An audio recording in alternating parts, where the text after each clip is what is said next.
IPL 2025 mega action நவம்பரில் நடக்க போகுது. ஆனால் அதுக்கு முன்னாடி ஐபிஎல் டீம்ஸ் வந்து பிளேயர்ஸை ரீட்டைன் பண்ணணும்.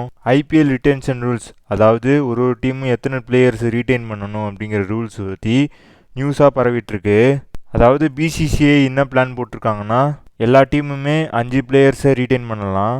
ஆனால் இந்த மெகா ஆக்ஷனில் என்ன ரூல்ஸ் கொண்டு வந்திருக்காங்கன்னா, ஆர்டிஎம் கிடையாது அப்படின்ட்டு ரூல்ஸ் கொண்டு வந்திருக்காங்க. ரைட் டு மேட்ச் ஆப்ஷன் வந்து இந்த ஐபிஎல் 2025 ஆக்ஷனில் கிடையாது. எல்லா டீமுமே 5 பிளேயர்ஸை ரீட்டைன் பண்ணிக்கலாம். மிச்ச எல்லா பிளேயர்ஸுமே ஆக்ஷன் தான் எடுக்கணும். ரைட் டு மேட்ச் கிடையாது. அப்போது சிஎஸ்கே எந்தெந்த பிளேயர்ஸை ரீட்டைன் பண்ணுவாங்கன்னா, கேப்டன் ருத்ராஜ் கெய்க்வாட், எம்எஸ் தோனி, சிவம் டூபே, ரவீந்திர ஜடேஜா, இவங்க 4 பேருமே இந்தியன் பிளேயர் ஸ்லாட்டில் ரீட்டைன் பண்ணுவாங்க. பத்திரானாவை ஓவர்சீஸ் பிளேயராக ரீட்டைன் பண்ண வாய்ப்பு இருக்குது.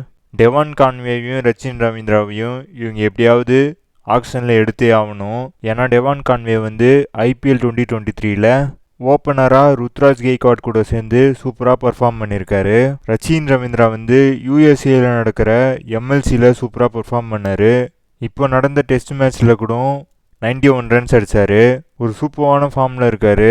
அவர் எப்படியாவது ஆக்ஷனில் எடுத்தே ஆகணும் சிஎஸ்கே. அஸ்வின் வந்து சிஎஸ்கேக்கு வர வாய்ப்பு இருக்குது. சிஎஸ்கே வந்து அஸ்வினை ஆக்ஷனில் வாங்க பிளான் போடுறாங்க அப்படின்ட்டு நியூஸ் கிடச்சிருக்கு.